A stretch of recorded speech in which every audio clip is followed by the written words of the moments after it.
शिव कथा कहती है किसी संत की पवित्र भूमि पर जब किसी संत की ही कथा का रसतत्व ग्रहण करने का सौभाग्य मिले, संत की ही कथा का लाभ लेने का यदि आप और हमको सौभाग्य मिले, तो ये समझें कि हम कोई साधारण व्यक्ति नहीं है। कहीं भगवान शिव की कृपा से किसी संत की शरणागति में संत का ही रसतत्व ग्रहण करने का सौभाग्य शिव जी की कृपा से प्राप्त हुआ। उसी की कृपा, उसी की करुणा, उसी की दया, उसी की कृपा, उसी की करुणा, उसी की कृपा, उसी की करुणा, उसी की दया है जो ये पवित्र कथा का लाभ आप और हम ले रहे हैं। अब इन 7 दिनों में अपने को करना क्या?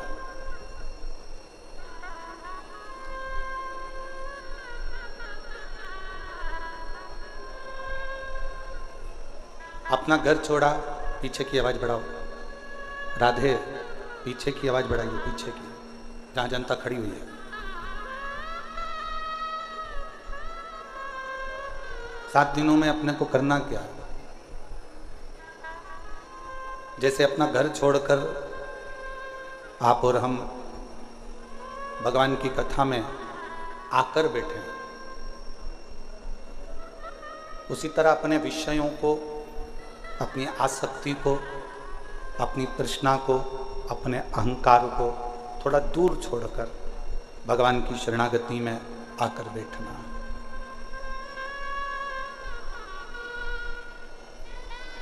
शिवगण भृंगी पर आधारित ये शिव महापुराण की कथा होगी। और शिव जी का एक ऐसा गण है भृंगी, जो भगवान शिव के सिवाय कहीं उसका चित्त, उसका मन जाता ही नहीं।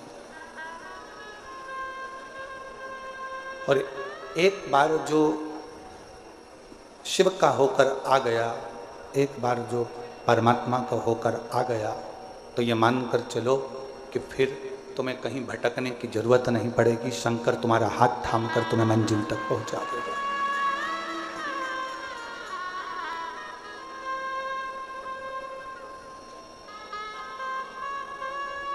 हमने कथा के पहले भी वर्णन किया है कि शिव महापुराण की कथा करवाने वाला कोई दूसरा नहीं होता, स्वयं देवाधिदेव महा, जम के बोलो जरा, देवाधिदेव महादेव होते। और आज वास्तव में कथा के यजमान भी महादेव महाराज ही हैं।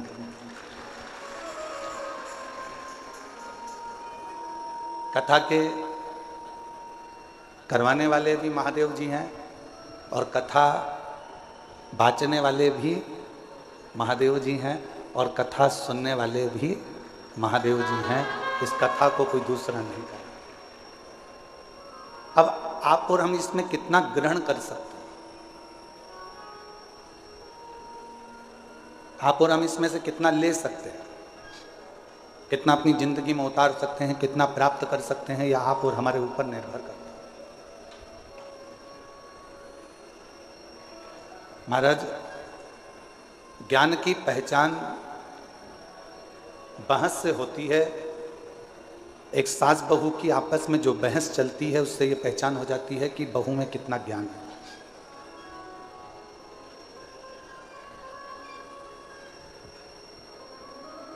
परिवार के किसी व्यक्ति की बहस चलती है तो उससे ये मालूम पड़ जाता है कि कौन के परिवार में कितना ज्ञान है।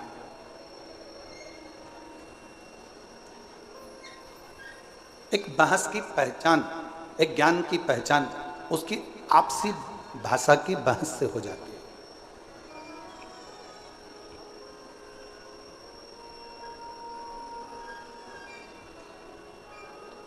आप में कितना ज्ञान है, या आप किसी से तर्क कर रहे हो, वितर्क कर रहे हो, किसी से बातें कर रहे हो, किसी से बोल रहे हो, बहुत जल्दी पहचान में आ जाता है कि आपके अंदर कितना ज्ञान है, कितना ज्ञान भरा हुआ है, कितना ज्ञान आपके अंतर्गत समाहित है, कितना ज्ञान आपके अंतर्गत है।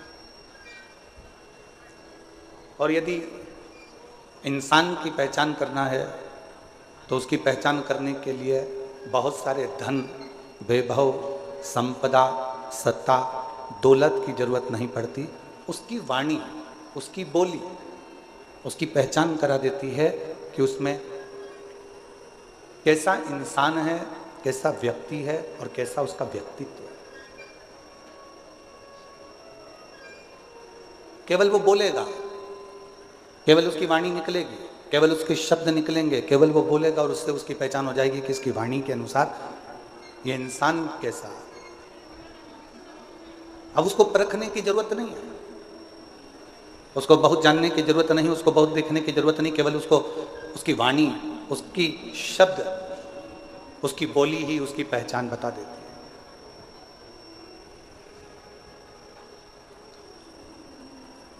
और शिव महापुराण की कथा कहती है,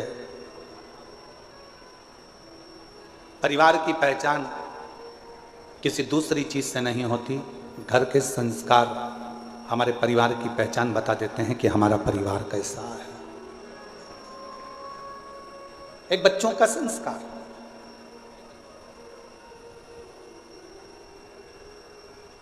एक प्रसंग याद आता है, और ये केवल कोई कथा नहीं है, ये ओरिजिनल प्रसंग है जिसको हमने अखबार में पढ़ा था,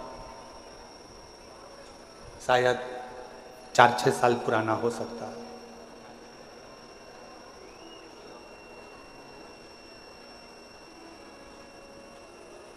एक माता पिता ने अपने लड़के की शादी एक लड़की से पक्की कर दी।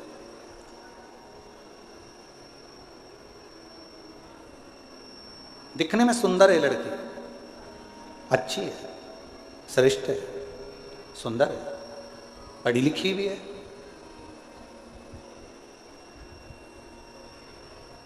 दिखने में उसकी सुंदरता भी है, पढ़ी लिखी भी है और अच्छी भी है। विवाह पक्का हो गया, सगाई हो गई, संबंध जुड़ गया। अब जो लड़के के पिताजी थे, उनके घर में कोई लड़की नहीं थी, तो जिस लड़की से उनका संबंध जुड़ा था उसको उन्होंने बेटी मान लिया। और बेटी माना और ये मन में विचार करा कि ऑफिस जाता ही हूँ, बीच में लड़की वालों का घर पड़ता है, कभी कभी चले जाया करूँगा, मिल के आ जाया करूँगा। ये कोई कथा नहीं है, हमने अखबार में पढ़ा था, 6 साल 8 साल पहले का एक प्रसंग है जो आपको श्रवण करा। अब लड़के के पिताजी लड़की के घर जाते, कभी सुबह सुबह चले जाते तो माँ पोछा लगाती हुई दिखती, झाड़ू लगाते हुए दिखती। इतने में तुरंत लड़के के पिताजी ने लड़की की माँ से पूछा, आप पोछा लगा रही हो? उन्होंने कुर्सी दी, लड़के के पिताजी बैठे, लड़की की माँ झाड़ू निकालते निकालते झाड़ू को रखा, हाथ धोया, पानी लेकर आई, चाय बनाई, समधी जी को पिलाई, समधी जी ने चाय पी, पानी पिया। पानी चाय पीने के बाद में जब वापिस चाय पानी पीने के बाद में पुनः थोड़ी देर बाद वापस चल दिए, शंभू शंभू शंभू। चाय पानी पीने के बाद वापस चल दिए। फिर 2-3 दिन हुए, लड़के के पिताजी फिर आ गए।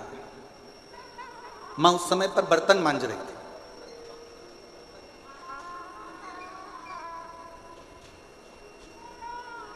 ससुर जी ने पूछा, समधी जी ने पूछा, क्यों साहब समधी जी कहाँ गए? कहा वो काम से गए। बेटा काम से गया, बेटी अंदर है। अच्छा। समधी जी के लिए बर्तन मांगते मांगते छोड़कर फिर वो चाय लाई, पानी लाई, समधन ने चाय पानी पिलाया। समधी जी फिर चले गए। 1.5 महीने के बाद फिर समधी जी आ। संदन कपड़े धो रही थी, आवाज लगाई, दरवाजा खोला, फिर आए, फिर पूछा सब कहाँ हैं? तो कहा कोई वहाँ, कोई वहाँ, कोई वहाँ। हाथ धोया, पानी लाई, कुछ नाश्ता बना के रखा था, नाश्ता लेकर दिया। 15 दिन के बाद फिर समधी जी आए, सास ने, लड़की की माँ ने फिर वैसा के वैसे किया। अब समधी जी ने एक पत्र लिखकर भेजा कि हमारी तरफ से ये रिश्ता कैंसिल करा जाता है। हमको ये संबंध नहीं रखना, हमको ये रिश्ता नहीं रखना। लड़की के माँ बाप ने पूछा, साहब आपका हमारा इतना अच्छा प्रेम है, संबंध है, फिर आप लड़का लड़की का ये संबंध क्यों नहीं रखना चाहते? तो लड़के के पिता ने पत्र भेजकर लिखा, हमें हमारे घर में बहू चाहिए जो अपने माँ बाप का आदर करती हो, वो आदर अपने सास ससुर का करे। अगर माँ घर में बर्तन मांज रही है और बेटी घर में मोबाइल चला रही हो, माँ कपड़े धो रही हो और बेटी लैपटॉप चला रही हो, माँ झाड़ू लगा रही हो और बेटी अपने कमरे में सो रही हो, माँ पूरे घर का काम कर रही हो और बेटी आराम से बैठकर अपने कमरे से बाहर ना निकल रही हो, तो हमको टेबल पर सजाने के लिए गुलदस्ता नहीं चाहिए, हमको बहू चाहिए, हमको बहू चाहिए। खूब पढ़ाओ बेटियों को।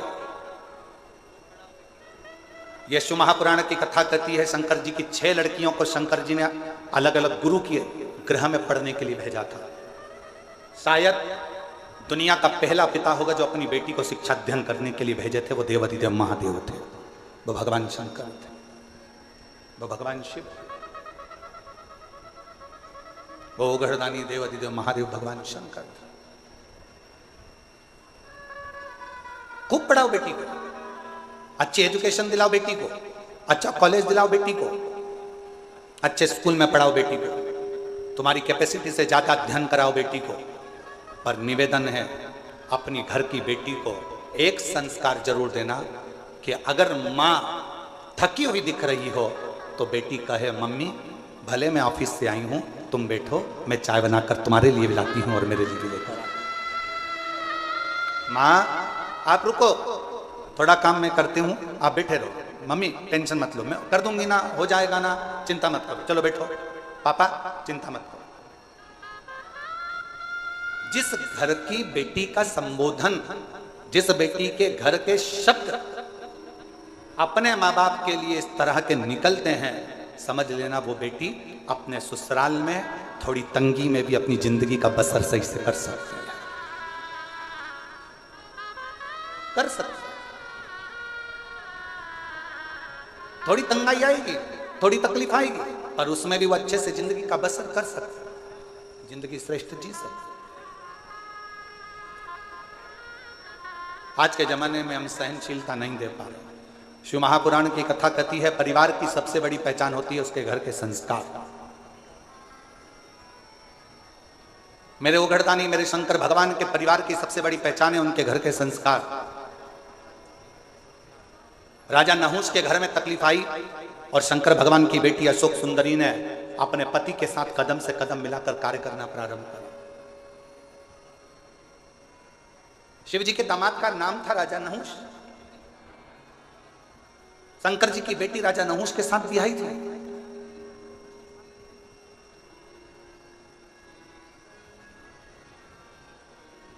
ऐसा नहीं है कि जिंदगी में मुसीबत नहीं आती। हम पहले भी कथा के माध्यम से आपको कहे थे, मंगल सूत्र गले में लड़की के इसलिए बांधा जाता है, विवाह के समय पर लड़का लड़की के गले में मंगल सूत्र इसलिए बांधता है क्योंकि मंगल सूत्र में एक जैसे दाने नहीं होते। मंगल सूत्र में थोड़े दाने सोने के होते हैं तो थोड़े दाने काले होते हैं, थोड़े दाने पीले होते हैं तो थोड़े दाने लाल होते हैं, थोड़े दाने पीले होते हैं तो थोड़े दाने काले होते हैं। लड़की के गले में लड़का शादी के समय पर मंगल सूत्र इसलिए बांधता है कि जैसे मंगल सूत्र में आधे दाने पीले, आधे काले, आधे सोने के, आधे मोती के होते हैं, उसी तरह हमारी जिंदगी एक जैसी नहीं चलती। शादी के बाद कभी खुशियां भी आएंगी तो कभी गम भी आएगा, कभी दुख भी आएगा तो कभी सुख भी आएगा। एक जैसा जीवन नहीं रहेगा। पर आखिरी में मंगल सूत्र में एक बड़ा सा पेंडिल होता है और शिव महापुराण की कथा कहती है, जब संघर्ष के दिन, अच्छे और बुरे दिन निकलते निकलते थक जाते हैं, तब एक समय पर अच्छी जिंदगी का पिंडिल तुम्हारी किस्मत में आ ही जाता है। तुम्हें घबराने की जरूरत नहीं, तुम्हें घबराना।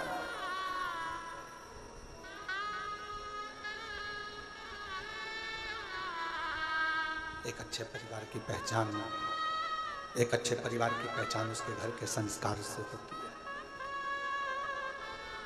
कैसा संस्कार है उसका, ये उसके घर की पहचान बता देती है।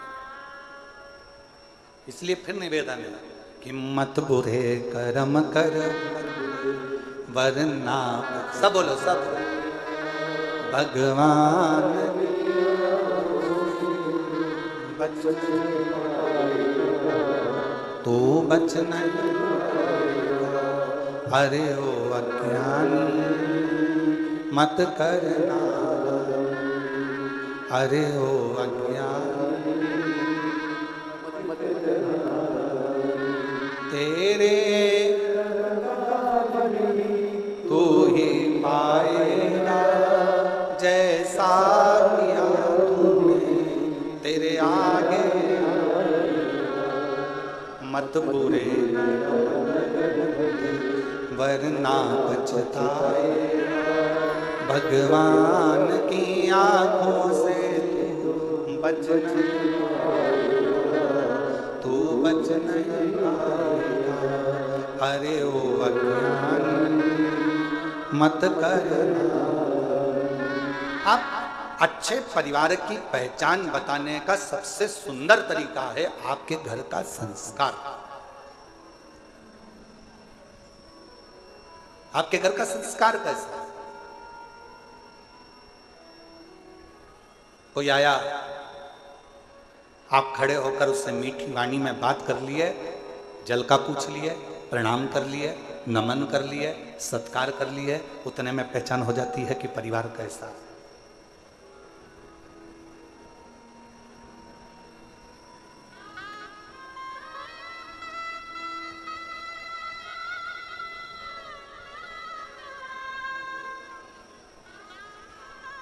कौन बना रहा है भोजन,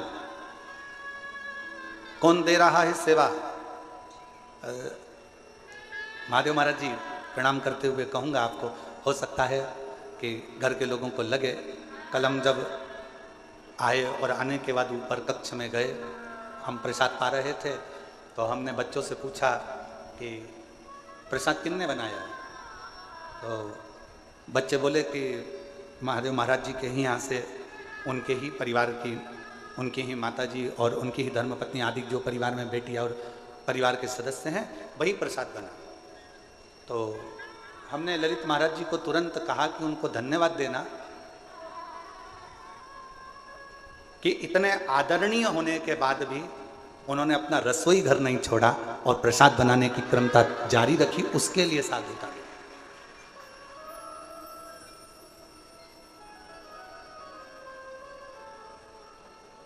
अन्नपूर्णा का घर जब अन्नपूर्णा खुद संभालती है ना, अन्नपूर्णा का घर जब घर की माँ स्वयं संभालती है ना, तो उस रसोई घर में रसोई का स्वाद स्वयं अन्नपूर्णा महारानी आकर देना प्रारंभ कर देती है, स्वयं माँ देती है।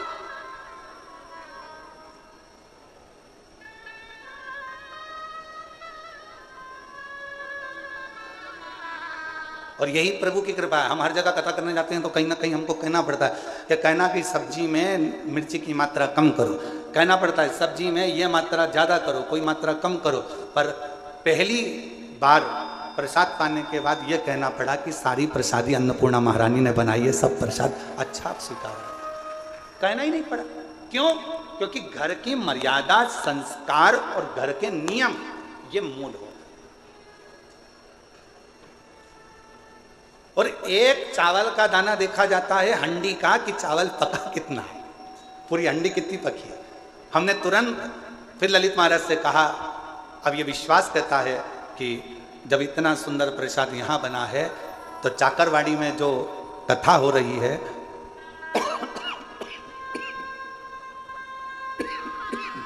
उसके भंडारे का प्रसाद भी बड़ा सुंदर बन रहा होगा और सब आराम से प्रेम से पा रहे हैं।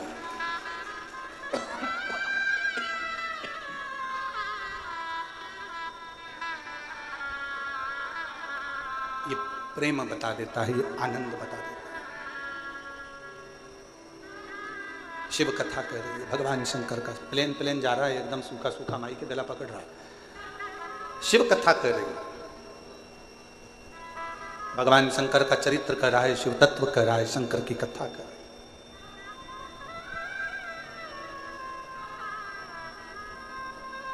आपके घर के संस्कार बता देते हैं कि परिवार कैसा है।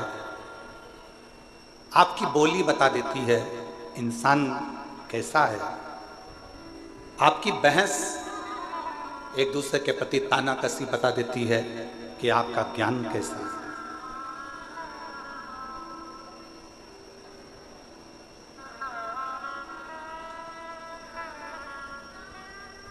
इसलिए निवेदन है, शिव को स्वीकार करने से पहले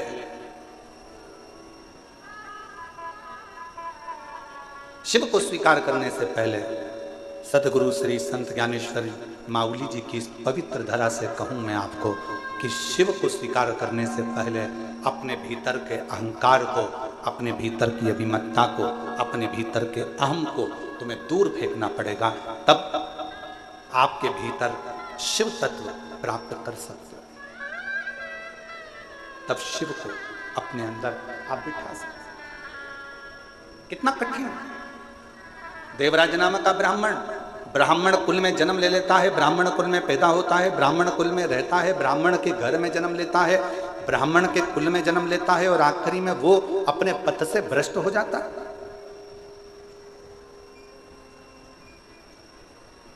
अपने मार्ग से दूर हो जाता है।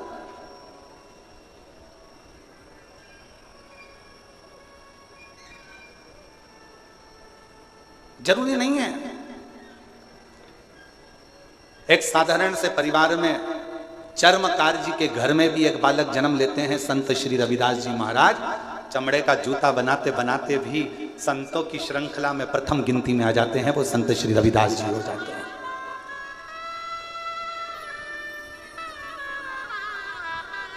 नामदेव जी महाराज, संत तुकाराम जी महाराज, मुक्ताबाई, रामकृष्ण परमहंस जी, चैतन्य महाप्रभु जी, सबके चरित्र का स्मरण तो करिए।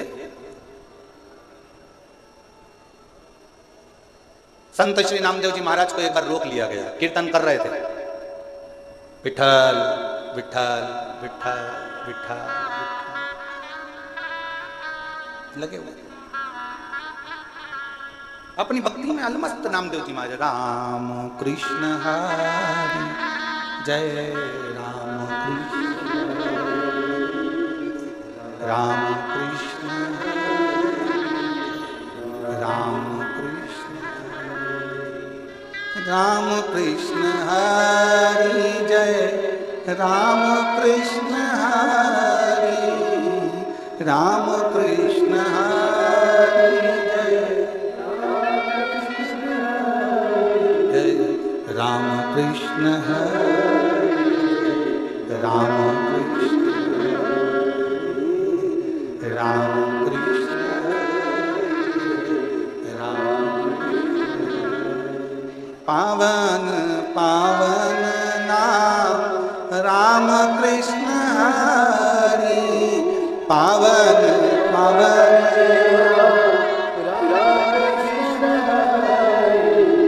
राम कृष्ण हरि राम राम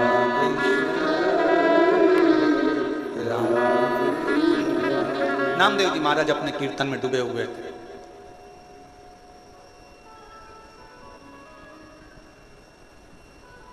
जो भगवान को मानता ही नहीं था, जो कभी भगवान पांडुरंगा को जानता ही नहीं था, जो कभी हरि विठल का स्मरण करता ही नहीं था, जिसने कभी मंत्र जाप नाम जाप कीर्तन किया ही नहीं था, उसने नामदेव जी को कीर्तन करते करते रोक दिया। एक बार रोका, नामदेव जी महाराज नहीं रुके, वो अपनी मस्ती में गुनगुनाते रहे राम कृष्ण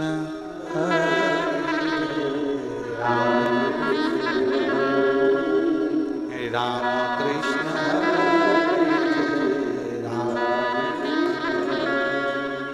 राम कृष्ण हरि जय राम कृष्ण हरि जय राम कृष्ण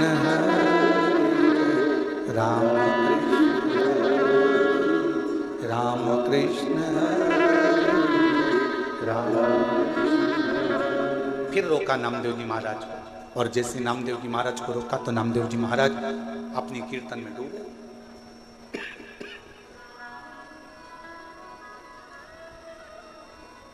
बार बार नामदेव जी को रोका जा रहा,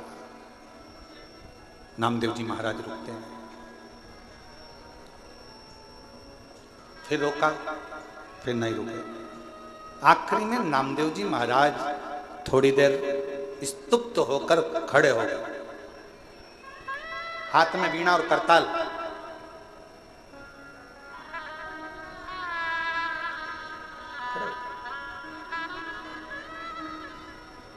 क्या है भाई, तो मुझे कीर्तन क्यों नहीं करने देते? मेरे कीर्तन करने से तुम्हें तकलीफ क्या है? मेरे कीर्तन करने से तुम्हें कष्ट क्या है? नामदेव जी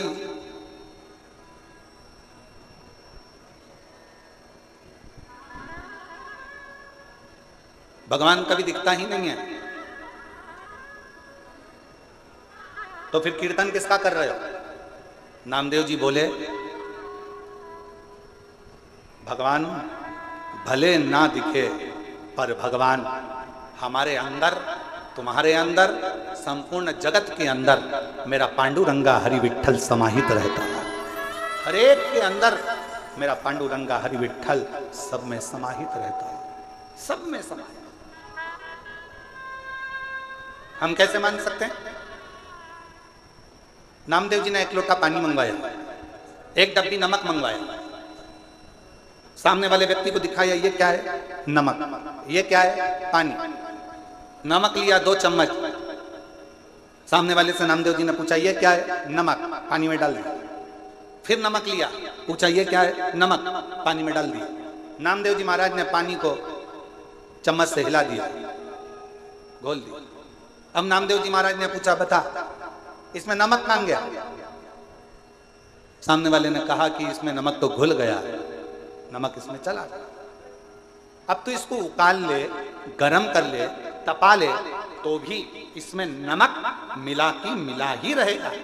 नमक दिखता नहीं है, पानी में घुल जाता है। उसी तरह मेरा हरि विठ्ठल भी दिखता नहीं है। जब मानव जन्म लेता है उसमें शिव तत्व समाहित घुला हुआ होता है। परमात्मा उसमें घुला हुआ, परमात्मा उसमें समाया।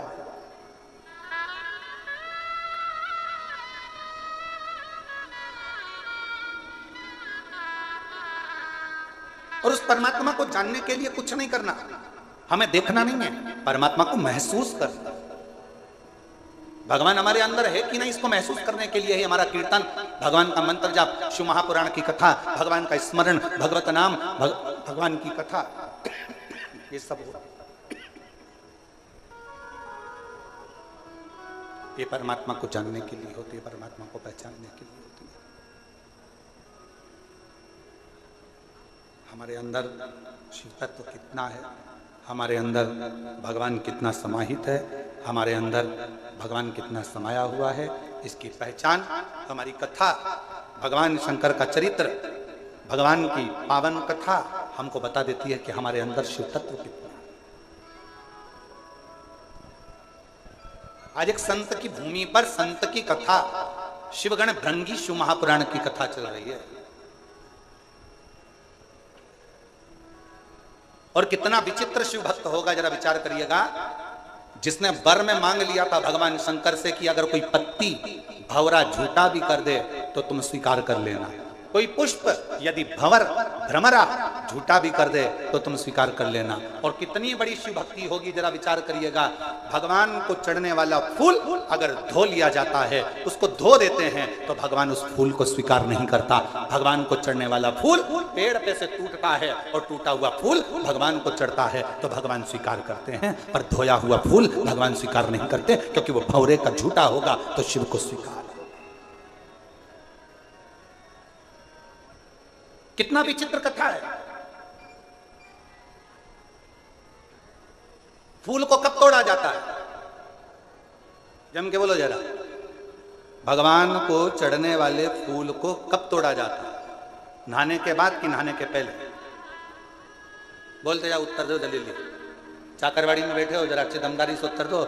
महाराष्ट्र वाले इतने धीमे बैठे रहेंगे तो हो गया कल्याण पूरे देश का। सारी बुलंद आवाज तो महाराष्ट्र से ही गूंजती है, जैसे छत्रपति संभाजी के लिए गूंजी थी।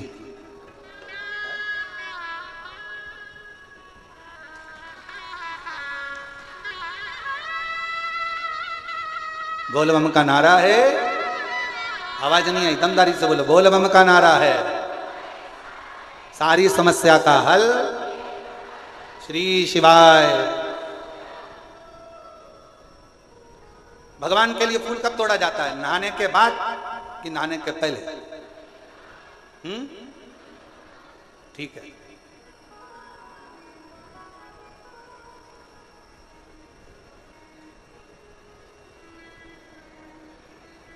चलो अब पुष्प शिव महापुराण की कथा बाची थी, किन किन ने सुनी थी? उस कथा को एक बार हम पुनः, अगर बीच में कभी योग लगा तो आस्था चैनल वालों से कहेंगे कि उस कथा को एक बार वापिस आस्था चैनल पर दिखाओ। पुष्प शिव महापुराण की कथा वो 5 दिन की थी। उसमें पंच पुष्प का वर्णन किया था कि पुष्प, कौन सा फूल जमीन पर गिरा हुआ भी मेरे भगवान स्वीकार कर लेते हैं, कौन सा पुष्प जहरीला है जो किसी देवता पर नहीं चढ़ता वो भगवान स्वीकार कर लेते हैं, कौन सा पुष्प जिसको कीड़ा भी चख ले, भंवर भी झूठा कर दे, जिसको खंडित भी किया जाता है तो भगवान स्वीकार कर लेते हैं, कौन सा पुष्प?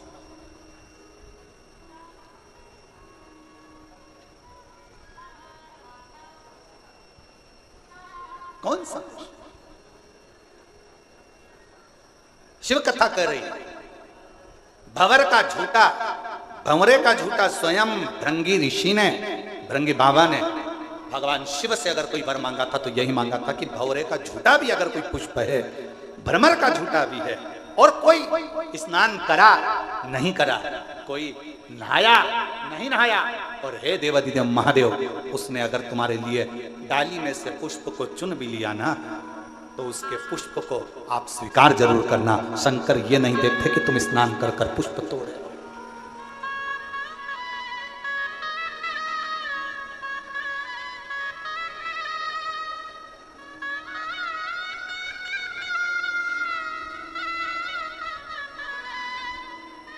बस वो तो हृदय से मान लो, हृदय से।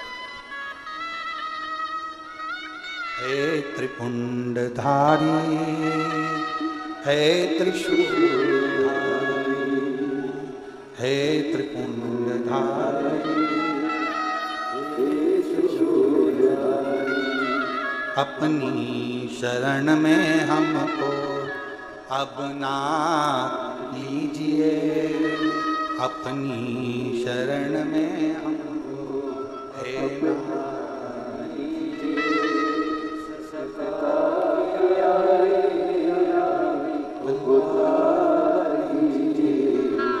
उद्धार कीजिए, हे त्रिपुंडधारी, हे चरणों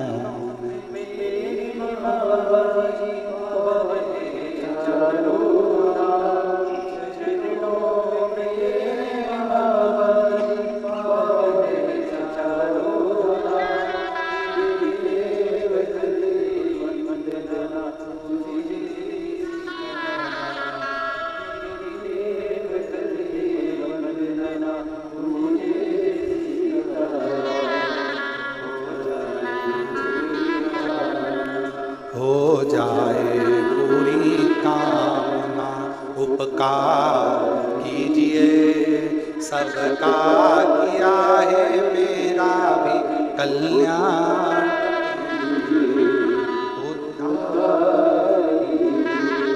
हे त्रिपुंडधारी, हे त्रिशूलधारी। भगवान ये कभी नहीं देखता कि तुम स्नान कर कर पुष्प तोड़े कि स्नान के बाद पुष्प तोड़े। भगवान ये देखता है कि तूने मन कितना पवित्र रखा।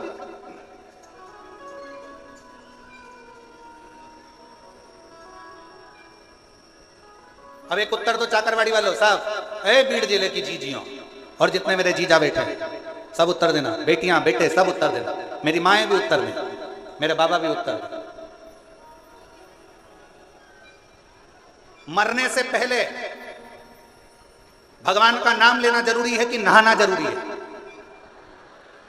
मरने के पहले, मैं मरने की बात नहीं पूछ रहा, मरने के पहले भगवान का नाम लेना जरूरी है कि नहाना जरूरी है? चलो बोलो, जल्दी जल्दी बोलो। भगवान का नाम लेना जरूरी है। अब तुम्हारे पास में दो ऑप्शन सजाएं कि नहीं बहुत बदबू आ रही है, पहले मैं नहा लूं फिर मरूंगी, राम नाम बाद में लूंगी, कृष्ण नाम बाद में लूंगी, शिव नाम बाद में लूंगी, भगवान का नाम बाद में नहीं। प्राण छूटने वाले हैं, अंतिम क्षण चल रहा है, कोई नहीं देखेगा कि तुझे हॉस्पिटल में पड़े हुए कितने दिन हो गए, कितने दिन से तूने स्नान नहीं करा, कितने दिन से तू नहाया नहीं, कितने दिन से तूने ब्रश नहीं करा, कितने दिन से तू कभी स्नान नहीं कर पाया, कोई नहीं देखेगा। हर व्यक्ति एक बात कहेगा, अंतिम क्षण है, राम कहो अंतिम क्षण है, कृष्ण कहो अंतिम क्षण है, पांडुरंगा हरि विठ्ठल कहो अंतिम क्षण है, शिव का नाम लो अंतिम क्षण है, भगवान को याद करो। कोई नहीं कहेगा 8 दिन पहले नहाया था, अभी तक नहाया नहीं, मरेगा तो नरक जाएगा, वैकुंठ जाएगा कि नहीं जाएगा, कोई नहीं कहेगा। सब कहेंगे अगर मरने से पहले भगवान का नाम ले लिया तो वैकुंठ तो चला गया, नहाया कि नहीं नहाया किसी को मतलब नहीं।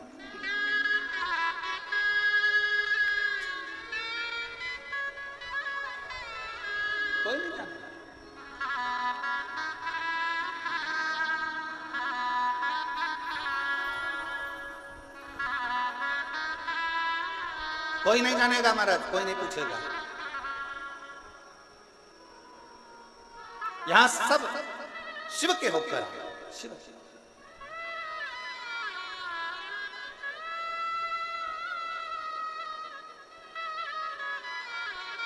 शिव की शरण में आ जा,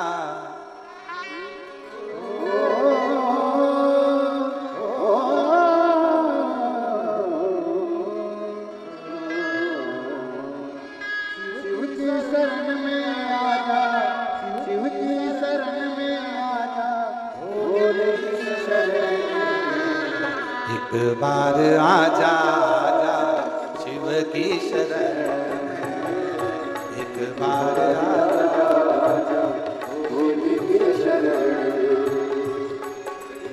शरण में आजा,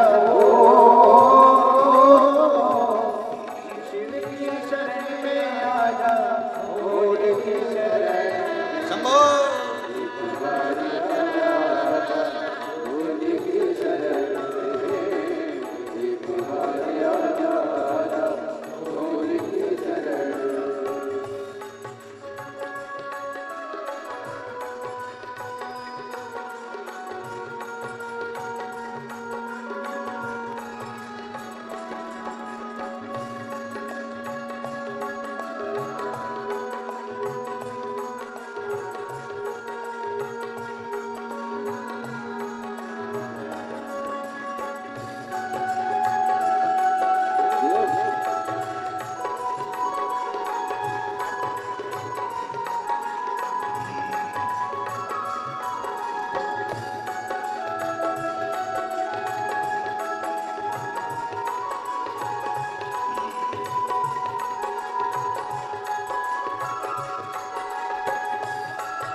चंद्र मुरारी है।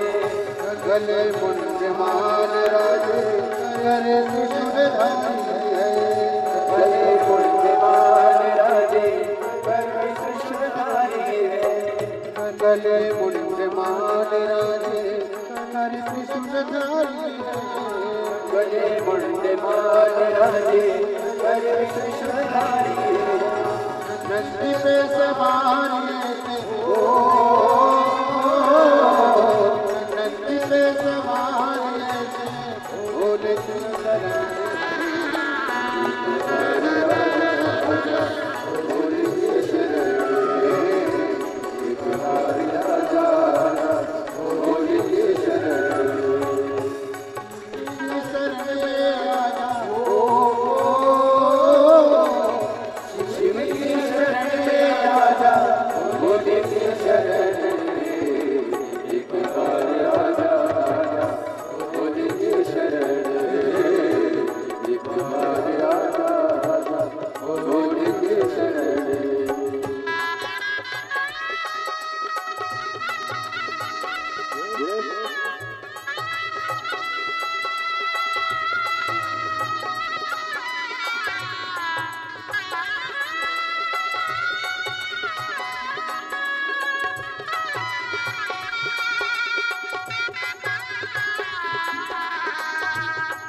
हरे भक्त किताबों में शिव की शरण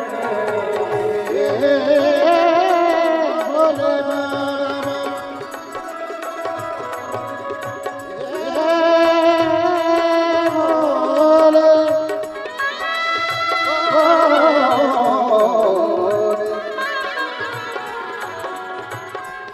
हरे भक्त रहता हूँ मैं शिव की शरण।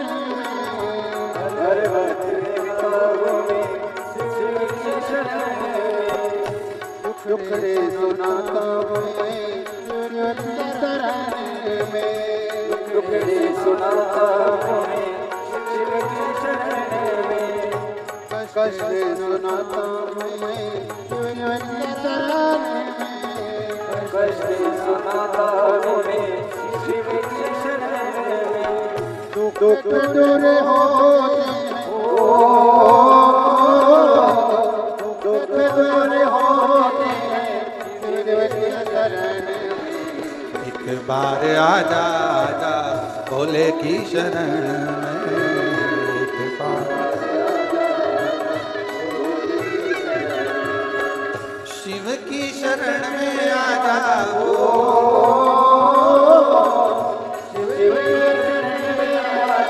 भोले की शरण।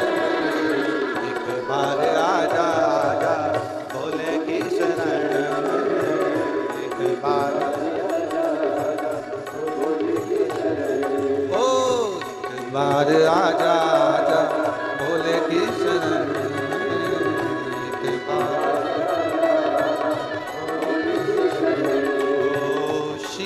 शरण में आ जाओ, शिव की शरण में आ जाओ, भोले की शंभो।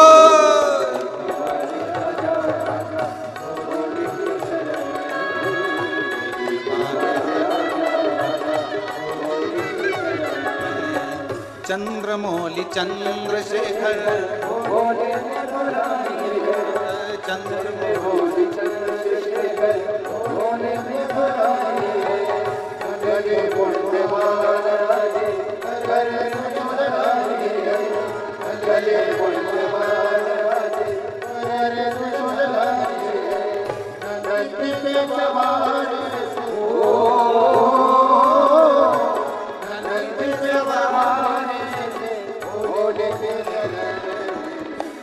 बार आजा आजा भोले की शरण, एक बार आजा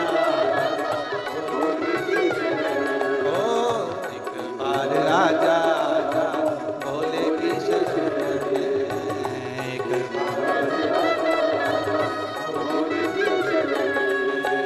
भोले की शरण में आ जाओ, भोले की शरण में आ जा, बाबा की शरण में एक बार आजा आजा भोले की शरण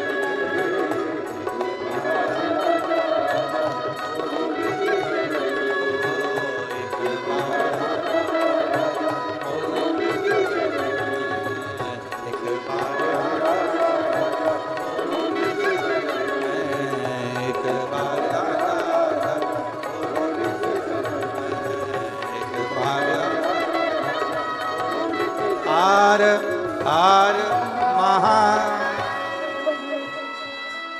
भगवान देवाधिदेव महादेव की पवित्र कथा है।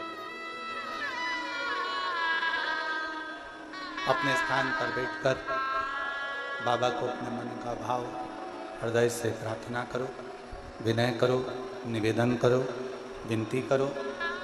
आज रवि प्रदोष है और भगवान देवाधिदेव महादेव का पवित्र आनंदमय दिवस है। भगवान देवाधिदेव महादेव को अपने मन का भाव बड़े हृदय से कहिए। जहाँ जगह मिले वहाँ बैठकर शिव जी को अपने मन का भाव कहिए, सब प्रार्थना करो। रवि प्रदोष है, कहते हैं रविवार का यदि प्रदोष पर्व पड़े ना, और शिव जी को 3 चीजें रवि प्रदोष के दिन दी जाती हैं।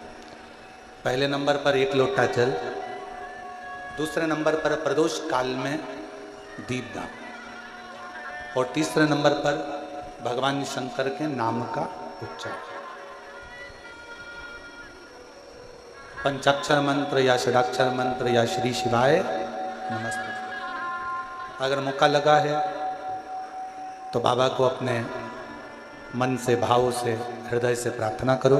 सब साथ में बोलें और विनय करें। जिन जिन को आता है वो अपने साथ में बोलेंगे, सब प्रार्थना करेंगे। शंभू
भगवान देवादित्य महादेव, भगवान शिव, ओगड़दानी, त्रिकालदर्शी, कैलाशी, अविनाशी, भगवान शंकर की पवित्र कथा कर रही है, शिव महापुराण वर्णन कर रही है, शिव तत्व कह रहा है।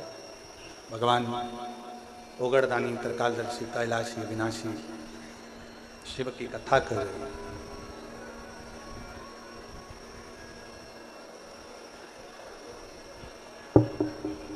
हरि विठ्ठल, पांडुरंगा, शिव, नारायण आप में और हम में, सब में समाहित, कोई विभाजन नहीं है। देवराज नामक का ब्राह्मण कुल में जन्म लेने के बाद भी शिव को नहीं जानता। मृत्यु लोक में अगर आपका और हमारा जन्म हुआ है और हम शंकर को नहीं पहचान पा रहे तो समझ लेना कि हमको फिर ना जाने कितने कितने जन्म लेना पड़ सकते हैं। कितने जन्म। और जिसने जान लिया भगवान शंकर को, एक पत्र अच्छा है जी।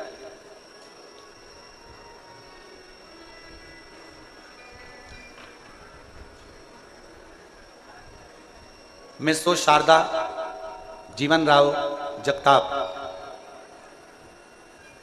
बैंक कॉलोनी, माजलगांव, तहसील माजलगांव, जिला बीड़, महाराष्ट्र। कहीं बैठी हो तो हाथ हिला सकती हैं। अगर कहीं बैठी हो तो हाथ हिला सकती हैं।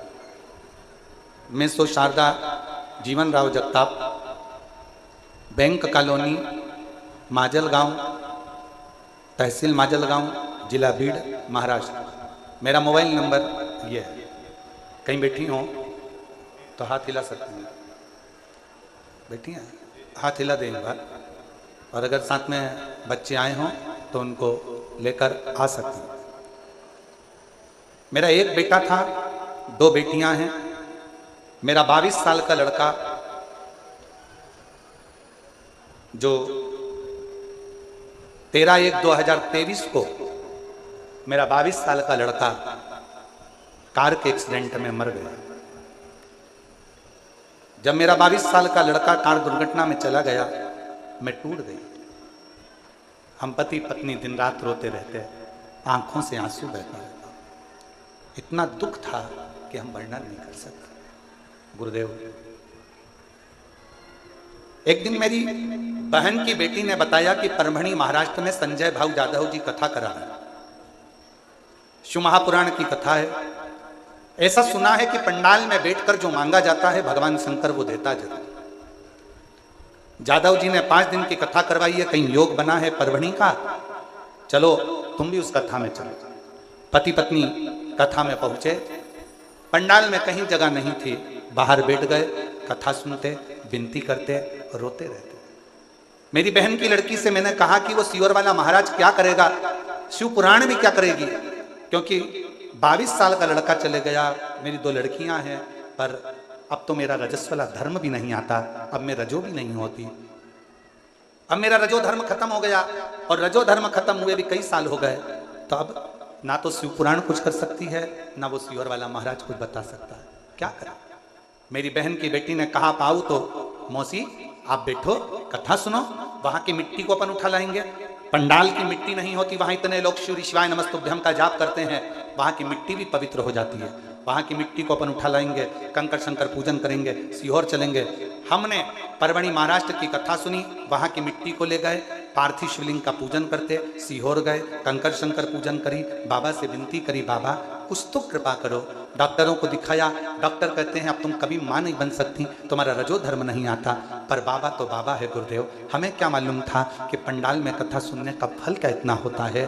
खूब रोती थी पंडाल में बैठकर। मेरा 22 साल का लड़का चले गया, 22 साल का लड़का चले गया। तू कुछ भी कर, मेरा लड़का मुझे दे दे। मैंने एक बार नहीं 2 बार पशुपति व्रत करे, और हर बार एक ही बात कहती, वो सियोर वाला महाराज छाती ठोक कर कहता है कि तू देता जरूर है, तू खाली नहीं रख सकता। मैंने 2 पशुपति व्रत करे हैं, मुझे तू वर प्रदान कर। बाबा 2 बार आंकड़े की जड़ मान ली, कुछ तो कृपा कर। 2 बार सियोर आ गई, बाबा ने ऐसी कृपा करी कि मेरा गर्भ बिना रजो धर्म के ठहर गया, और बाबा की कृपा से मुझे 2 बेटों ने जन्म लिया। मेरे गर्भ से 2 बेटों ने जन्म लिया। और बाबा डॉक्टर भी आश्चर्य में है कि ये कैसे हो सकता।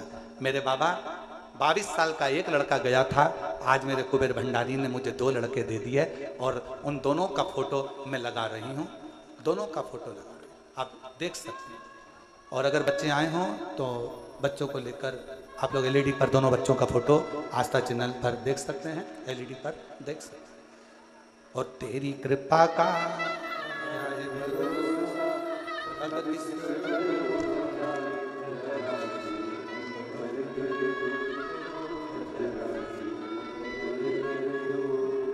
जिस पर भी हो गई तेरी कृपा भवतार हुआ। एकत्र हो रहे बड़ा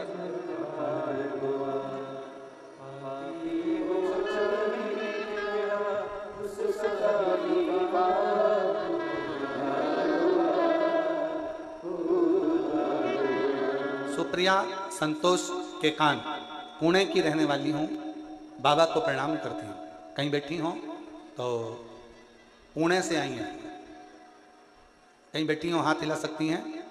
पुणे से संतोष के कान, पुणे से कहीं बैठी हो तो हाथ हिला सकती हैं।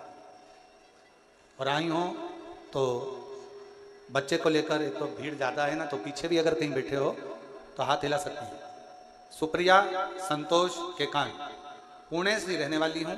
बाबा शादी के 15 साल हो गए थे, लेकिन संतान नहीं थी। सारे डॉक्टरों से इलाज करवाया, लेकिन कुछ भी ना हो पाया। मेरी माँ ने मुझे बताया कि टीवी पर कथा आती है, और मेरी माँ आपकी कथा 2021 से सुनती आ रही है। मैंने आपने बताया हुआ सफ़ेद आंकड़े की जड़ और पशुपति व्रत दोनों उपाय किए, और बाबा की ऐसी कृपा हुई, मेरे घर में 15 साल के बाद 2024 में बेटे ने जन्म लिया। बाबा की कृपा से मैं बाबा को यहाँ प्रणाम करने के लिए आई। कहीं बैठी हो तो हाथ हिला सकते।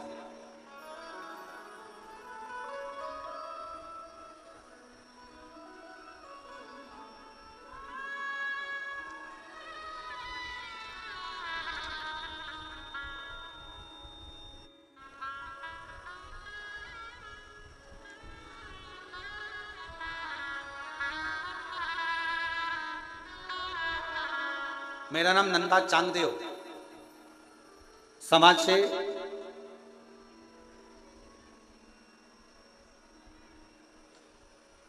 पाटोदा जिला बीड़ से हूं।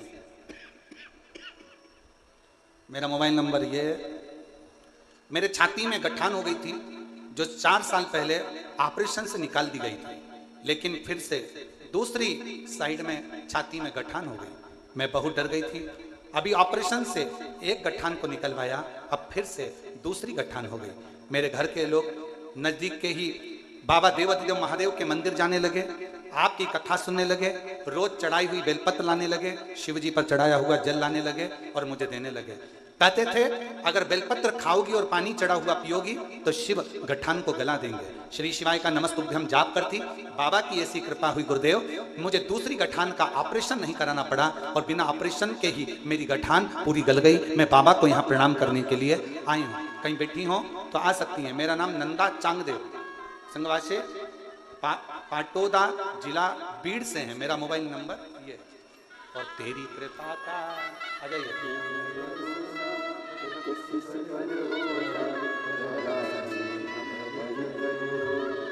चरासी हम पर जिस पर भी हो गई तेरी कृपा करुणा वो भवतार हुआ। पापी हो चाहे जितना, उसका भी बाबा उद्धार गिद्ध अजामिल गणिका जैसे तेरे मन को जरा सी हम पर तेरी कृपा का क्या है भरोसा, कब किस पर होगा जरा सी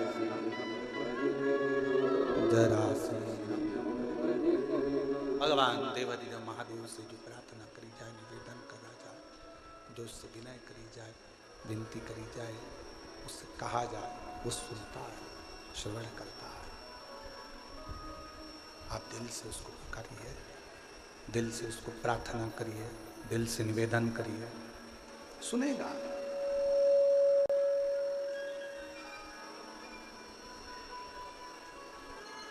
देवराज नाम के ब्राह्मण का तो विश्वास से ही शिव पर नहीं।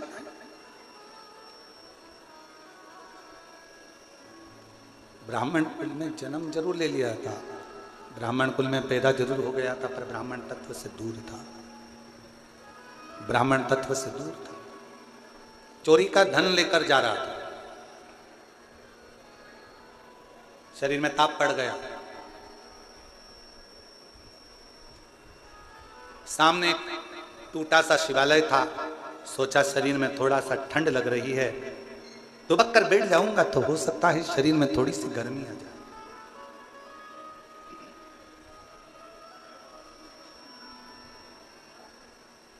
एक दीवाल का सिराना लिया और दीवाल की आड़ कर कर एक दीवाल का लेकर दीवाल की आड़ कर कर बैठ गया। दीवाल की सब शरीर कांप रहा, शरीर कांप रहा। आ जाओ।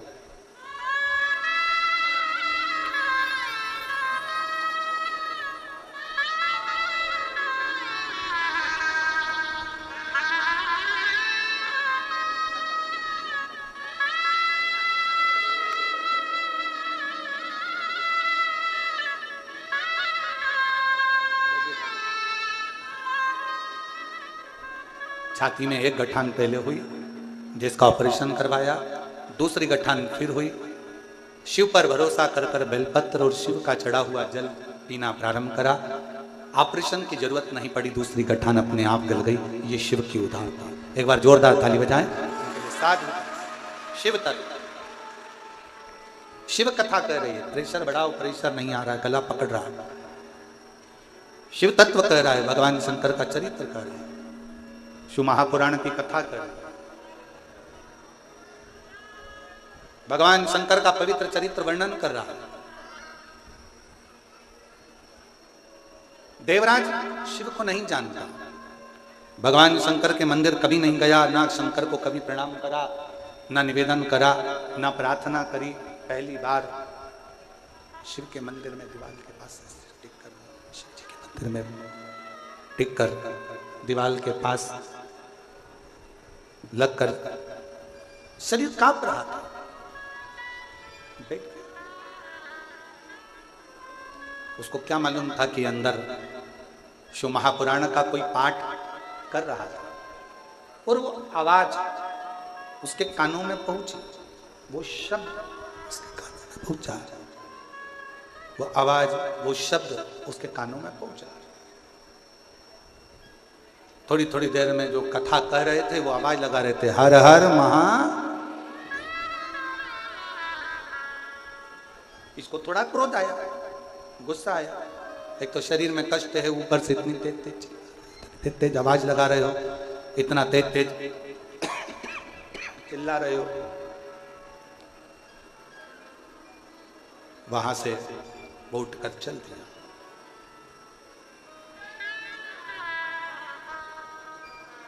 अच्छा, एक बात शिव महापुराण की कथा बहुत अच्छी करती है। आ जाओ।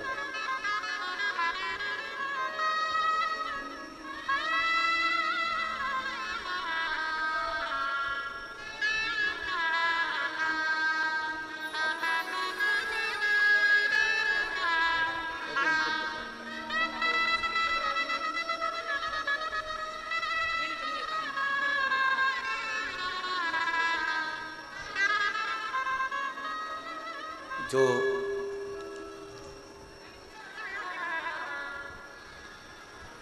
बाईस साल का जो लड़का चले गया था, उनकी मौसी हैं, और जिन्होंने परवणी में कथा सुनवाई थी, और बाबा की कृपा से 2 बेटों ने जन्म लिया था। एक बार जोरदार ताली बजाएं। शिव तत्व शंकर की कथा, उनकी करुणा, उनकी दया कृपा, शिव कथा कर रही है, भगवान शंकर का चरित्र कर, शिव महापुराण की कथा कर। देवराज को शिव भक्ति का बल नहीं था।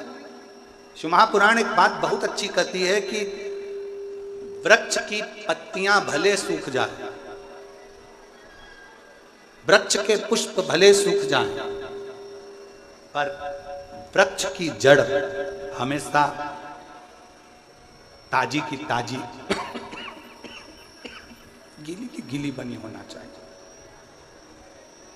यदि वृक्ष की जड़ गीली रहती है, ताजी रहती है, और वृक्ष की जड़ अगर नहीं सूखती है, तो पत्ती हो चाहे फूल हो, वृक्ष की जड़ के कारण वो पत्ती और फूल वापिस वैसे की वैसे ही हो जाते हैं।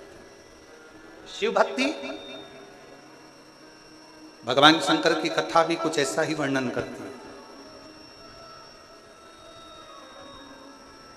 बीड़ जिले में कितने सारे लोग रहते होंगे, चाकरवाड़ी के आसपास में कितने सारे लोग रहते होंगे, कितने सारे जीव रहते होंगे, पर क्या सब शिव महापुराण की कथा तक पहुंच सकते हैं क्या? जम के बोलो जरा। नहीं। क्या सब शिव महापुराण तक आ सकते हैं क्या? नहीं। वही पहुंच पाता, वही शंकर की कथा तक, शिवालय तक, संत तक, गुरु तक वही पहुंच पाता है जिसके हृदय में शिव भक्ति की जड़ हमेशा ताजी की ताजी बनी रहती है, वो कभी सूख नहीं, वो शिव तक पहुंच जाए, शंकर तक पहुंच जाए।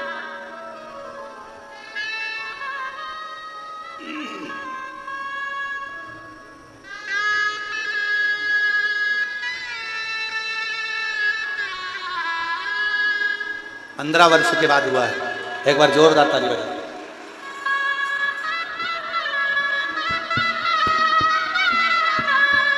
शंभो।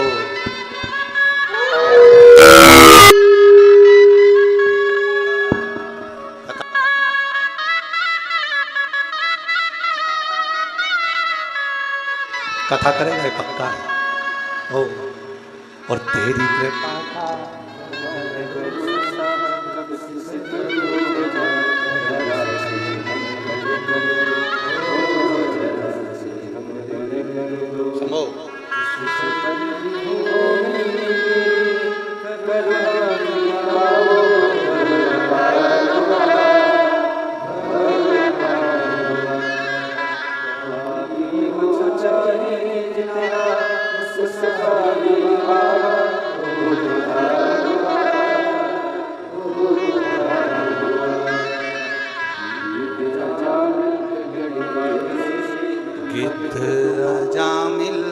गणिता जैसे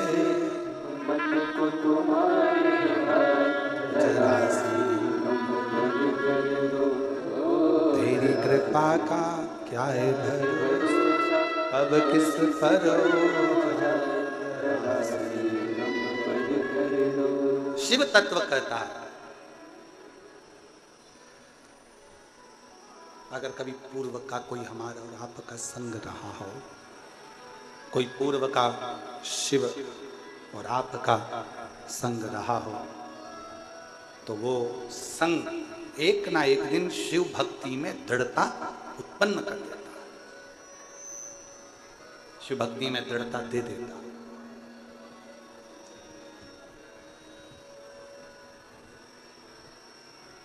शिव भक्ति में ना किसी भी चीज की जरूरत नहीं है। दुनिया के लोग अगर आपसे कह दें कि शंकर जी की भक्ति करने के लिए ये चीज चाहिए, तो नहीं चाहिए। शिव भक्ति में सबसे ज्यादा जरूरी है तुम्हारा मन, दिल, हृदय और आपके भीतर का विश्वास।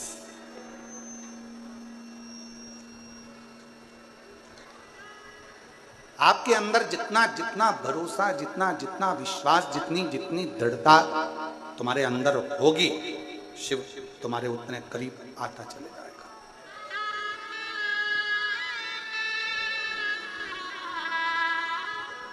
इंसान का जन्म हर घर में होता है।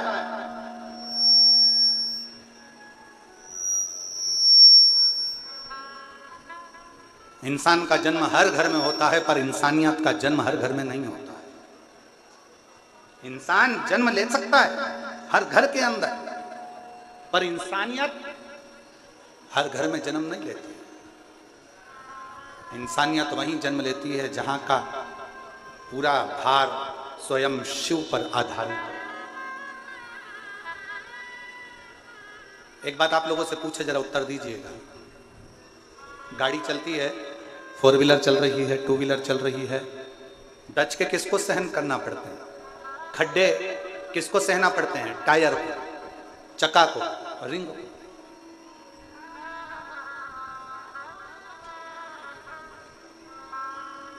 जितने डच के आएंगे, जितने खड्डे आएंगे, वो चक्के को सहना पड़ रहे हैं, टायर को सहना पड़ रहा है, क्योंकि उसको चलना है, मंजिल तक पहुंचना। उसको मालूम है मेरे अंदर, इस गाड़ी के अंदर बहुत सारे बैठे हुए हैं, इन सबको मंजिल तक पहुंचाना है। ये भार उसके ऊपर बना हुआ है, उसको चले जाना है। डामर की रोड आएगी तो भी उसको चलना है, सीमेंट की रोड आएगी तो भी उसे चलना है, बड़े बड़े खड्डे आएंगे तो भी उसे चलना है। उसको केवल चलना ही चलना है, बढ़ते ही जाना है, उसको रुकना नहीं है, केवल चलना है। उसी तरह शंकर का जो भक्त होता है, शिव की उपासना करने वाला होता है, शंकर की आराधना करने वाला होता है, शिव की स्तुति करने वाला होता है, शिव का स्मरण करने वाला होता है, उसको मालूम है कि मंजिल तक मुझे लेकर पूरे परिवार को, कुटुंब को जाना है। बीच में मुसीबतों के खड्डे भी आएंगे, बीच में रोड आड़ी टेढ़ी भी आएगी, बीच में सीमेंट की भी आएगी तो डामर की भी आएगी, ना जाने कैसा कैसा क्रम आएगा, पर मुझे चलते जाए, बढ़ते जाए।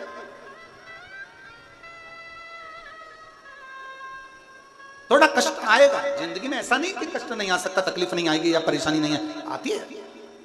कोई तुमसे कह दे, कोई महाराज ऐसा मिल जाए और तुमसे कह दे कि तुम्हारी जिंदगी में मैं दुख नहीं आने दूंगा, तो व्यर्थ की बात है, समझ लेना पक्का झूठा महाराज। कोई तुमसे कह दे कि तेरी जिंदगी में मैं तकलीफ नहीं आने दूंगा, दुख नहीं आने दूंगा, समझ लेना पक्का झूठा है महाराज। दुख आएगा, एक साधारण मनुष्य की जिंदगी में भी दुख आता है तो एक महाराज की जिंदगी में भी दुख आता है। एक गरीब की जिंदगी में भी दुख आता है तो एक करोड़पति की जिंदगी में भी दुख आता है। जितना ललाट पर पूर्व में लिखा हुआ है, कुर्सी, पद, प्रतिष्ठा, सम्मान, यश, ये सारा की सारा तुमने पूर्व में किसी को दिया होगा, तो आज तुम्हें कुर्सी भी मिल रही है, पद भी मिल रहा है, प्रतिष्ठा भी मिल रही है, यश भी मिल रहा है। नहीं तो तुम्हारे ही नाम का एक व्यक्ति हाथ ठेला धका रहा है, तुम्हारे ही नाम का एक व्यक्ति घर में काम कर रहा है, तुम्हारे ही नाम का एक व्यक्ति किसी के यहाँ झाड़ू लगा रहा है, एक व्यक्ति पोछा लगा रहा है। नाम की मूलता नहीं है, मूलता है तुम्हारे कर्म की। इसलिए जो पूर्व में करा आज सुख भोग रहे हो, और आज करोगे तो बाद में सुख भोगने को मिलेगा। जैसा कर्म करोगे उस कर्म के अनुसार तुम्हें फल की प्राप्ति। ये कर्म की प्राप्ति। और कोई अच्छे जन्म के, कोई पूर्व अच्छे कर्म मुझे बाबा, पिछले जन्म मुझे बाबा। जहाँ सारी दुनिया झुकती है, जहाँ सारी दुनिया झुकती, मुझे वो आली दरबार मिला, दरबार। कोई पूर्व का सुख होगा जो आज मिल रहा है, कोई पूर्व का अच्छा कर्म होगा जो आज मिल रहा है। अच्छा, एक बात और समझ लो जरा अच्छे से। एक ही कॉलेज में, जिस कॉलेज में तुम पढ़े उस कॉलेज में 50 बच्चे पढ़े होंगे। बोलो पढ़े कि नहीं पढ़े, जम के तो बोलो। जिस स्कूल में तुम पढ़े उसमें 50 बच्चे पहले भी पढ़े होंगे। जब तुम जन्मे उसी तारीख को लाखों लोग जन्मे होंगे। बोलो जन्मे कि नहीं जन्मे। जिस समय तुम जन्मे उस समय भी, या तो हमारा साइंस कहता है हर घड़ी हर पल लाखों लोग एक साथ जन्म लेते हैं, तो क्या सारे की सारे करोड़पति बन जाते हैं? क्या सारे के सारे मिनिस्टर बन जाते हैं? क्या सारे के सारे मंत्री बन जाते हैं? क्या सारे के सारे अच्छे औहदे पर पहुंच जाते हैं? नहीं। एक तो पूर्व जन्म का कोई अच्छा कर्म, दूसरी आपकी जिंदगी की मेहनत, आपका परिश्रम, आपका लगन और आपकी मेहनत आपको एक ना एक दिन मंजिल तक ले जाकर छोड़ देती है। यह आपका कर्म मूल है। तारीख वही है। 10 तारीख को आपका जन्म हुआ तो 10 तारीख को बहुत सारों का जन्म हुआ। 15 तारीख को आपका जन्म हुआ तो 15 तारीख को बहुत सारों का जन्म हुआ। 16 तारीख को आपका जन्म हुआ तो 16 तारीख को बहुत सारों का जन्म हुआ। 17 तारीख को जन्म हुआ तो 17 को बहुत सारे हुए। तुम 9:15 पे जन्मे तो 9:15 पे ना जाने कितने बच्चे और जन्मे। सबका भाग्य एक जैसा नहीं हो सकता। सबका कर्म, सबकी लगन और सबका प्रारब्ध अलग अलग। इसलिए फिर निवेदन है,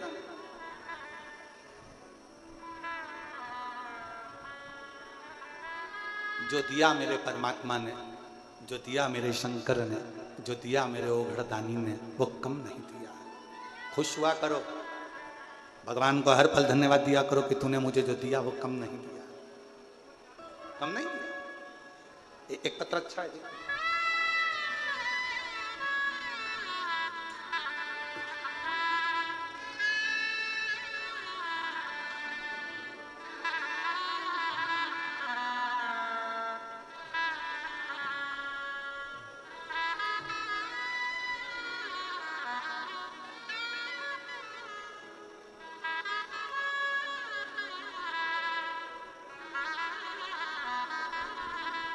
मेरा नाम सोमंगल सुधीर जोशी है, ग्राम अकोला, देव, जालना की निवासी हूँ।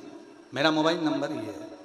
बाबा के आशीष का क्या वर्णन करूँ गुरुदेव। एक दिन ऐसी ही यूट्यूब पर कथा देखते देखते आपकी शिव महापुराण अपने सुमधुर वाणी से श्रवण करने का लाभ हुआ। शिव भक्ति में जुड़ गई, साथ में अपने पति को भी जोड़ दिया। रुद्राक्ष महोत्सव में मिले पहुँची, क्षेत्र सीहोर पहुँचकर कथा सुनी। मेरी बेटी के लिए बस मांगा था कि उसकी सरकारी नौकरी लग जाए। मेरी बेटी कहती है, माँ मैं मेहनत कर कर कर थक गई, मेरी नौकरी नहीं लग रही। मैंने अपनी बेटी से कहा एक बार पशुपतिनाथ का व्रत कर और पंडाल में बैठकर कथा सुन।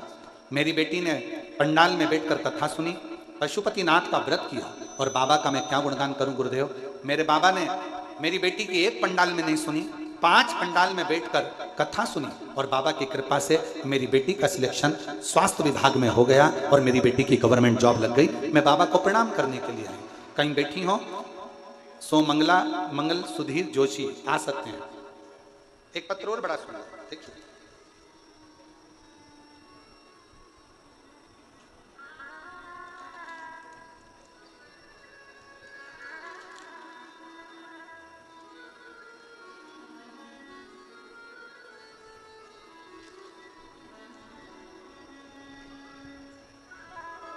श्रद्धा सुबोध थिंगले, मैं बीड़ की रहने वाली हूँ। कहीं बैठी हो तो हाथ हिला सकती हूँ। श्रद्धा सुबोध थिंगले, मैं बीड़ की रहने वाली हूँ। कई वर्षों से मुझे संतान प्राप्ति नहीं हुई। मैंने बहुत कोशिश करी, तब डॉक्टरों को दिखाया, कोई रिजल्ट नहीं आया। तब मेरी माँ ने आपके बारे में बताया। पहले तो मैंने अपनी माँ को मना करा कि मुझे फालतू काम अच्छे नहीं लगते, ये कथा मत्था मेरा मन नहीं करता, मैं नहीं सुनी। मैंने कथा नहीं सुनी। दूसरी बार मेरी माँ ने फिर कहा तू एक बार कथा तो सुन। तभी भी मैंने गुरुदेव आपको बहुत कुछ कहा कि मुझे इन सब चीज़ों में रुचि नहीं है, मैं इन सबको नहीं मानती, मैं नहीं जानती। फिर मेरे पति से मैंने कहा कि मम्मी का फोन आ रहा है आई का, और हमेशा कथा सुनने का बोलती है, क्या अपन कथा सुने। दोनों पति पत्नी ने विचार करा, कथा सुनना प्रारंभ करी और बाबा पे भरोसा कर कर हम बाबा से प्रार्थना करते मंदिर जाना चालू कर दिए। 1 लोटा जल चढ़ाने लगे और बाबा से प्रार्थना करने लगे। आपकी कथा जैसे ही टीवी पर आती हम बैठ जाते। एक पंडाल में कथा सुनने का विचार करा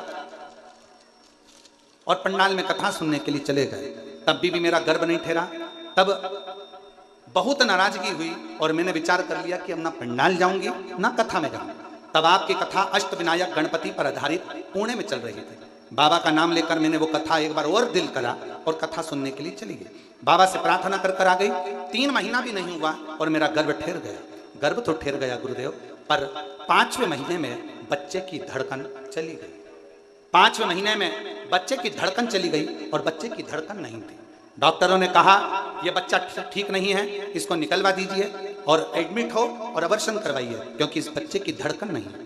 मन में आया इतने सालों के बाद भगवान ने बच्चा दिया तो भी उसकी धड़कन नहीं। तब मेरी माँ ने कहा तू घबरा मती, श्री शिवाय नमस्तुभ्यम का जाप करने के लिए बोल दिया। और मेरी माँ ने जैसे ही श्री शिवाय नमस्तुभ्यम का जाप करने के लिए बोला, मैं अस्पताल में रोज जाप करती रही और बाबा से प्रार्थना करती रही कि तूने बच्चा दिया और 5 महीने के बच्चे की धड़कन चली गई। कुछ भी कर पर मेरा बच्चा स्वस्थ रखना। मैंने अपने पति से कहकर तुरंत मंदिर भेजा, बेलपत्र बुलाकर अपने गर्भाशय पर रखा और डॉक्टरों से कहा ऑपरेशन करने से पहले 15 मिनट रुक जाओ। मैंने फिर जाप किया और जाप करने के बाद डॉक्टरों ने फिर सोनोग्राफी करी तो पता चला कि बच्चे की धड़कन चलना प्रारंभ हो गई। मैं बाबा को प्रणाम करती हूँ और बाबा की कृपा से मेरे घर में संतान की प्राप्ति हुई, जिसका मैं फोटो लगा रही हूँ। अगर कहीं बैठी हो तो आ सकती हैं, बच्चे का फोटो लगाया गया। अगर कहीं बैठी हो तो आ सकती हैं और एलईडी पर बच्चों का फोटो आप देख सकते हैं। श्रद्धा सुबोध थिंगले, मैं बीड़ की रहने वाली हूँ और प्रभु आपकी कृपा से सब काम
महाराज के पावन चरणों में नमन करते हुए और आप सभी शिव भक्तों के पावन चरणों में नमन करते हुए आज हम सभी सुंदर प्रथम दिवस की कथा श्रवण करेंगे और हमारे बीच में महादेव महाराज जी पधारे हैं। हम सभी को सुंदर आशीष वचन श्रवण कराएंगे। जय जय श्री राधे, हर हर महादेव। वक्रतुंड महाकाय सूर्यकोटि समप्रभ निर्विघ्नं कुर्मे देव सर्वकार्येषु सर्वदा। मनोजवं मारुततुल्यवेगं जितेन्द्रियं बुद्धिमता वरिष्ठं वातात्मजो वानरतमुख्यं श्रीरामदूतं शरणं प्रपद्ये। सर्वमंगलमांगल्ये शिवे सर्वार्थसाधिके शरणत्र्यंबके गौरी नारायणी नमस्तुते। हरि ओम दोः शान्तिरन्तरिक्षं शान्ति पृथिवी शान्तिरापः शान्तिरोगदया शान्ति वनस्पतयः शान्तिर्विश्वे देवाः शांतिर्ब्रह्म शांति सर्वं शांति शांतेव शांति सामा शांतिरेधि हरि ओम तस् श्री ब्रह्मार्पणमस्तु हरि ओम शांतो वरदो भव सुस्थिरभो सुप्रतिष्ठो भव हरे नमः हरे नमः हरे नमः। आज या पवित्र आणि शुभमंगल प्रसंगी अत्यंत पुनीत आणि पावन असा हा परिसर आहे। ज्या परिसराची ओळख संपूर्ण जगाला करून देणारा हा पवित्र ते कुळ पावन तो देश जेथे हरीचे दास जन्म घेती अशी आगळी वेगळी ओळख या परिसराची जगाला करून देणारे अलौकिक वारकरी संप्रदाय संत महंत साधू सद्गुरू या सर्वांच्या जन्मनाने वास्तव्याने पदस्पर्शाने पावन झालेला हा परिसर आहे। आणि या सर्व संतांच्या पदस्पर्शाने पावन झालेल्या पुण्यभूमीमध्ये श्री क्षेत्र चाकरवाडी हे अलौकिक क्षेत्र आहे। ओम श्री गुरु चैतन्य बाळनाथ महाराज 20व्या शतकातील महान संत सद्गुरू संत ज्ञानेश्वर माऊली महाराज यांच्या वास्तव्याने पुनीत झालेले पावन क्षेत्राचं स्थान आहे। आणि आज आपल्या सर्वांच्या सद्भाग्यानं आणि आपल्या सौभाग्यानं आपल्याला या धर्ममंडपामध्ये या ठिकाणी बसण्याचं सौभाग्य प्राप्त झालं। त्याचं कारण थोर संत माऊली महाराजांचं हे 25वं पुण्यस्मरण रौप्य महोत्सवी वर्ष आणि या रौप्य महोत्सवाचं औचित्य साधून अखंड हरिनाम सोहळ्याच्या बरोबर सर्व सद्भक्तांनी ख्यात कीर्त असणारे भागवत भूषण हरिभक्त परायण परमपूजा आदरणीय पंडितजी प्रदीपजी मिश्रा यांच्या शिव महापुराण कथेचं केलेलं आयोजन। आणि म्हणून मी अशी सर्व सद्भक्तांना विनंती करतो की आपल्याला हा भक्तीचा आनंद प्राप्त करून घेण्याचं आशीर्वाद प्राप्त करून घेण्याचं सौभाग्य प्राप्त झालं त्याचं कारण आपल्या सर्व पूर्वजांचे आईवडिलांचे आशीर्वाद। म्हणून कुळी कन्या पुत्र होती जे सात्विक तयाचा हरिक वाटे देव आपुल्या हित जुवाशे जागता धन्य माता पिता तयाचे या न्यायाने आपल्याला सर्वांना आपल्या पूर्व पुण्यामुळे आज प्रत्यक्ष आपण टीव्हीच्या माध्यमाच्या द्वारे महाराजांचं दर्शन आशीर्वाद वचनामृताचा शिवपुराण कथेचा लाभ घेत होतो। परंतु आपलं सौभाग्य असं थोर संत माऊली महाराजांच्या बाळनाथ महाराजांच्या कृपाशीर्वादानं हनुमानजीच्या कृपाशीर्वादानं हे सौभाग्य आपल्याला आज प्राप्त झालेलं आहे। म्हणून आज आपल्याला सर्वांनाच महाराजांचा शिवपुराण महाकथेच्या माध्यमातून वचनामृताचा आशीर्वाद आपल्याला प्राप्त होणार आहे। आणि म्हणून मी आज सर्व सद्भक्तांना अशी विनंती करतो की परमपूज्य वंदनीय हरिभक्त परायण भागवत भूषण पंडित प्रदीपजी मिश्रा यांच्या शिव महापुराण कथेचा श्रवणाचा आशीर्वाद कीर्तन प्रवचनाच्या श्रवणाचा आशीर्वाद या श्रवण कीर्तनाचा आणि महाप्रसादाचा आपण सर्वांनी लाभ घ्यावा अशी मी सर्वांना विनंती करतो। आणि त्याचबरोबर आपण सर्वांनी वेळोवेळी शिस्तीचं पालन केलं पाहिजे, पाण्याचा वापर जपून केला पाहिजे किंवा गोंधळ गर्दी असं न करता व्यवस्थितपणे आपण प्रसाद घेतला पाहिजे, प्रसाद शिस्तीनं घेतला पाहिजे। या सगळ्या सूचना आपण सगळे शिस्तीचे पालक आहातच अशी मी सर्वांना विनंती करतो।